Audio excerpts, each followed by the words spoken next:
What's up, everybody? How are we doing today? It's your boy Smiles, and this is Say It, the number one culture-centered, Christ-centered community server podcast on the internet, on the entire in the whole of Africa, in the whole of the world. And I'm so glad to have you listening today. I hope you're good. I hope you're well. I hope everything is okay with you on your end. If things are not good, I mean, bruh. Um, I don't know. Have you spoken to someone? Maybe you should. Maybe you should talk to someone about it. Maybe you should pray. Or maybe you should tune into one of our episodes and just listen. People tend to say I have this therapeuticness to my voice. You listen to me and you just kind of feel like better. So yeah, I'm just glad you could join in today, to be honest. Let's get right into it. Last intro was very short, so I figured I'd try to make this a bit long so it doesn't feel like I don't really care about how my people are doing. You get what I mean? So now, before we start, I'd like to mention two things. Number one, I have a cough. I think I drank like bad water, so I don't know, it's kind of like affecting my throat in a way. I really hope you'll be able to hear me. Second thing, Alma Esnubi started chasing continents yesterday. So she's trying to beat the world record for the quickest time to go to 7 continents. So she's trying to do it in 60 hours. She's trying to visit 7 continents in 60 hours. If you don't know Alma Asinobi, go on Instagram, type Alma Asinobi in your search engine. Find her, follow her, cheer her on. Let's bring this home, right? All right. Now let's get started for real now. I don't know if you remember, but before COVID, right, there was this quote I once heard Don Jazzy say, "If you don't ring your bell, nobody will enter your bus." I don't know if you remember. Around that time, we had artists who didn't really care about like what they were putting out. Everybody just felt like they would just do what they want to do, and somehow on record label will magically just find them and just sign them. Like people were not loud, and artists were not marketing themselves. Yet for me, that stands like one of the markers of a switch in the artist industry or in the artistic economy, where people began to realize that to be an artist, I might need to, do a little bit of marketing as well. I might need to put myself out there. I might need to actually post a lot more than normal. I might need to post things that are not just music. You get what I mean? I personally think that thing he said, right? It kind of led to what I like to call the influencer era, which is pretty much like that whole COVID era, right? I feel like it kind of like just warmed us up to the influencer era. You can't really deny influence. Kendrick Lamar would say, you can't fake influence. I really think influence is something that is not talked about enough, because I really think, especially among Christians don't like to talk about influence. But here's the thing, influential people promote their values. If you're a Christian and you're influential, you would promote Christian values. If you're not a Christian and you're influential, you would promote values that are important to you. You understand? If you're somebody who cares about family and you have influence, you will talk about family. If you read the Bible, right, Israel had a lot of kings, and every time they had a king who was a faithful king and loved God and was a righteous king, you will see that Israel will be a righteous nation. Everybody would be doing good. They would let go of all their idols, all of that. The minute they have a king who loves to worship idols, boom, Israel switched. Why? Influence. In summary, right, I feel like Christians should not fear influence. In fact, it's kind of like a responsibility. Jesus puts it like this. It says, go into the world and make disciples of people. Go into the world and influence people. That's just a side note. Let's actually come back to the main gist. Right. So as I was saying, right, we were ushered into this influencer, this store. I like to call it like the storefront era, where people realized that it wasn't really about who the best musician was, right, or the best artist, or the best painter, or the best singer. It was the person who was in front of more faces, right? And the influencer won the game every time. So that kind of led into the influencer era. The influencer era happened like early COVID. Towards late COVID, we noticed a shift, right? People realized that being a quote-unquote Instagram or TikTok influencer, posting once or twice and, putting yourself out there, was becoming super saturated, because when everybody's an influencer, then nobody is. I don't know if you get what I mean. So what was the next step? People realized, okay, what if we made content? All right, what if we went beyond just, having tweets that were trending on Twitter? What if we actually put ourselves in front of the camera and spoke and promoted ourselves and not just our art, right? That shift from promoting the arts to promoting the artist is what I call the move from the influencer era to the content era. We began to see a lot more people in front of cameras. The price of ring lights went up. The price of microphone went up. Even me, I bought a mic during that late COVID period. Everybody, was pretty much just trying to put themselves out there. And again, when everybody makes content, then nobody makes content. Believe it or not, the content era is still on right now as we speak, but there is a new era that is beginning to spring up. I want to talk about what I have come to call the trifecta, right? And I think it's something that you have to be aware of if you're trying to start off anything in 2025 or you're trying to engage culture in 2025.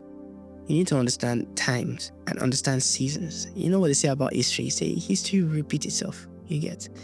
And people who don't know history are bound to repeat it as well. So if we can understand the patterns of our society, of culture, we would be able to tell exactly where we are and how to best handle where we are. Believe it or not, if right now you are trying to be an influencer, right? If your goal is to be an influencer right now, you are late to the party. You get. If your goal is to start creating content, you're not very late, but you know you're not early because everybody is creating content. Right now, the new era is, and I'm sure you already know this, but the new era of creatives that we now have is the community era. We are now in the community era. What is the community era? The community era is the era where people build a system around creatives that allows them to be continually fed by the creative. So this is not people now who are only driven by your content or driven by your persona. These are people who have found a value in the creative that is beyond content, so much that they're willing to stay around and stick around or associate themselves with the person's brand. That is currently where we are, right? And if you are building a community right now, you came at the right time. Now, if you are trying to build a community and you don't know who Salem King is, I really don't know. But these are some of the people that, have spent their time not just, amassing their own community, but writing down guidelines, as to how to manage one, how to build one, how to retain one. It will be important in the coming years and the coming weeks that we pay attention to this particular era that we are now in.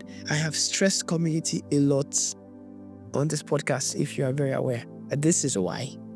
I was thinking about it the entire time, and I realized that this trifecta, right, is something that recurs, right? Because if you actually look forward into the community era, if you look ahead and you try to decipher what comes next after the community era is something very, very similar to the influencer era again. Because if you stretch it to its logical, if you stretch these eras to their logical conclusion as we did for the two former ones, right?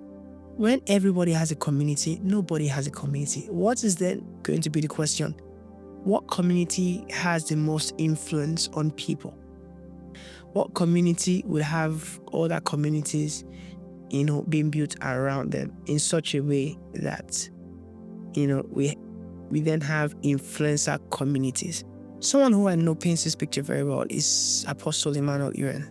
I don't know if you all know who Pastor Iren is. Or Pastor Iren is a pastor. He's the lead pastor of Celebration Church International. Something I noticed was that there were a lot of other people who had their own churches, but they were all taught, they were all influenced, they were all part of his larger community. You get, so if he held conferences, they would all come around. When they preach, they would always refer to things that he had said. This is somebody who is not just a community leader, but he's a leader of a community that was beginning to birth, or that is beginning to birth other communities. All right? And I think it's such a great way to actually explain to you where we are heading. It's like we're going through another cycle, right? Where we'll then have another influencer era. But this will not just be now singular influencer, this will be influencer communities, right? And after that, those influencer communities will be sustained by the content that they put out. And those contents will again create and reinforce the community. So there's the influencer era, the content era, and community era. And they all work together, hand in hand, sometimes even concurrently. Like I said, the content era and community era are both happening at the same time as we speak. You get, but we know that the content era is going away and the community era is emerging. I know that it feels like I spent like about 10 minutes just talking through the trifectas, right? Remember that when we do this pod, right?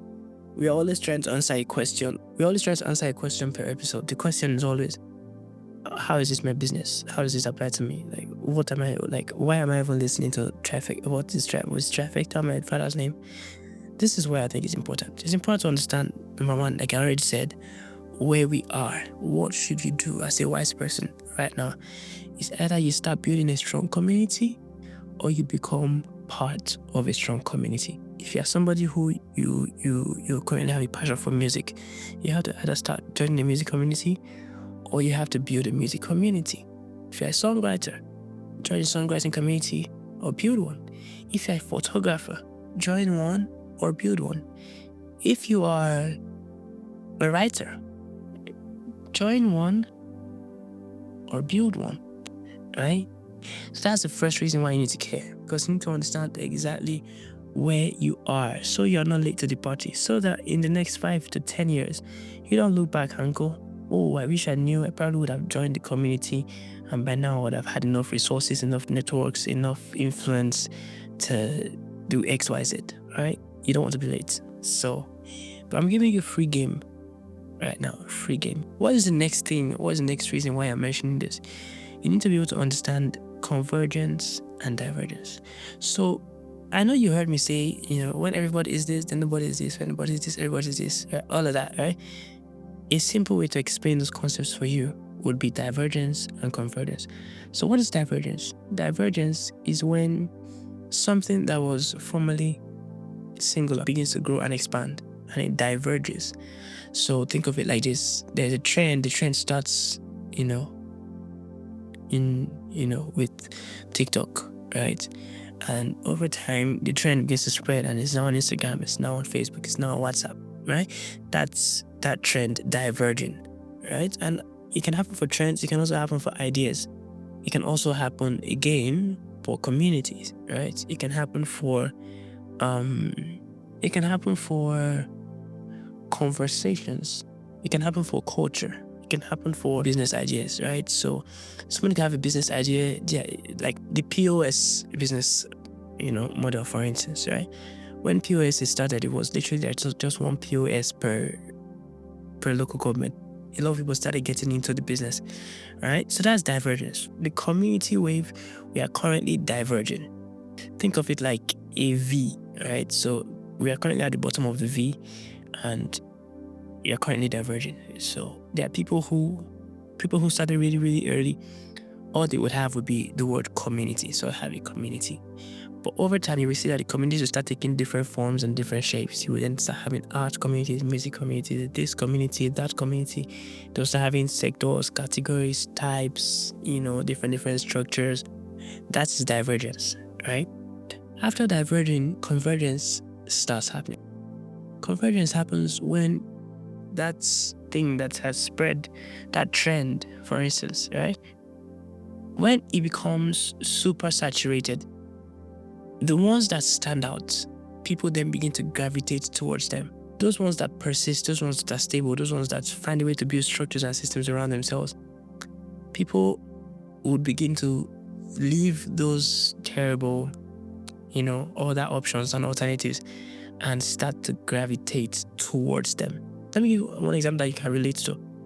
There was a time when ChatGPT was like the only, or the only option when it came to chatbots, because everybody, ChatGPT, it was even almost becoming like a verb.